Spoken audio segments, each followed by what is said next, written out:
Oke, halo. Ada satu pertanyaan yang sangat menggelitik mengenai sel, yaitu mengapa sel itu berukuran sangat kecil? Pernah nggak kamu memikirkan mengenai hal itu? Kalau badan itu besar, kenapa sel itu ukurannya sangat kecil ya? Kamu tahu sendiri kan, ukuran sel itu antara 0,1 sampai 100 mikrometer saja. Jadi ini sangat-sangat kecil. Kita tidak bisa lihat dengan mata, harus pakai mikroskop untuk melihat sel ini. Dari sel yang mikroorganisme seperti bakteri, protis, seperti amuba, sampai organisme yang bertubuh sangat besar seperti gajah, paus, ukuran selnya kurang lebih sama. Kenapa enggak besar saja kalau ukuran badannya besar? Jadi kalau selnya besar, ya melakukan pembelahan sel, membuat badannya menjadi lebih besar, tidak repot-repot membuat lebih banyak sel ya. Pasti ada alasan mengapa kebanyakan sel itu berukuran sangat kecil.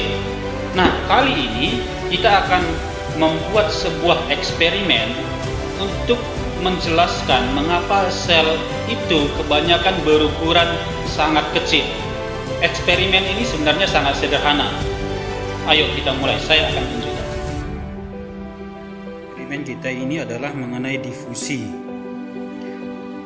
Seperti kamu ketahui, difusi itu dipengaruhi oleh beberapa faktor. Salah satu faktor adalah luas permukaan benda. Nah, saya ada persiapkan di sini, ada gelas ukur, lalu ada beaker glass. Nah, perhatikan bagaimana permukaan kedua benda ini. Kalau yang beaker glass ini dia lebih kecil, kalau yang beaker glass ini lebih luas permukaannya. Juga saya sediakan di sini ada pewarna makanan dan juga stopwatch untuk menghitung waktu. Kita cari tahu di sini adalah kecepatan difusi pada luas permukaan yang berbeda. Jadi saya akan teteskan pewarna makanan ini di gelas ukur ini dan juga di beaker glass ini, dan saya akan hitung waktunya pada permukaan mana atau pada yang manakah akan berdifusi yang paling cepat. Ini saya isikan dengan air 10 ml dan juga di beaker glass ini adalah air 10 ml. Jadi volume airnya sama. Kita mulai pada gelas ukur.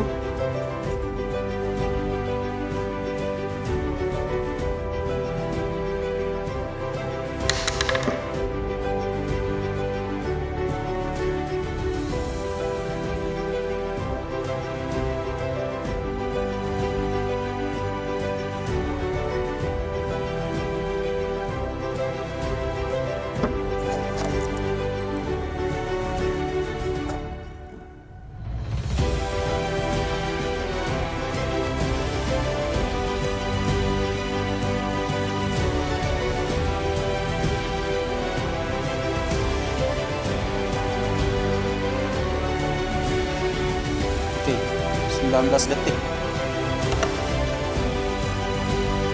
Sekarang kita coba di beaker glass. Sekarang mari kita cobakan pada beaker glass.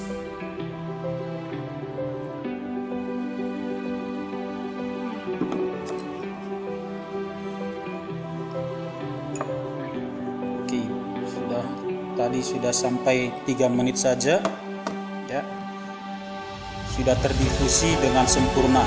Ini membuktikan bahwa kecepatan difusi pada benda yang permukaannya lebih luas akan lebih cepat dari benda yang permukaannya lebih kecil.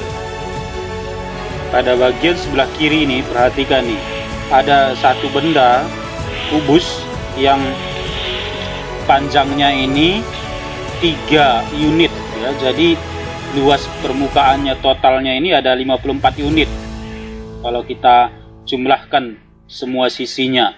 Sedangkan volume totalnya adalah 27 unit. Nah, benda yang sama jika dibagi-bagi menjadi satu unit seperti itu, sehingga semuanya ini menjadi 27 benda yang lebih kecil yang dibagi dari satu benda tadi. Nah, volume totalnya tetap sama, yaitu 27 unit. Sedangkan luas permukaan totalnya menjadi jauh lebih besar, yaitu 162 unit.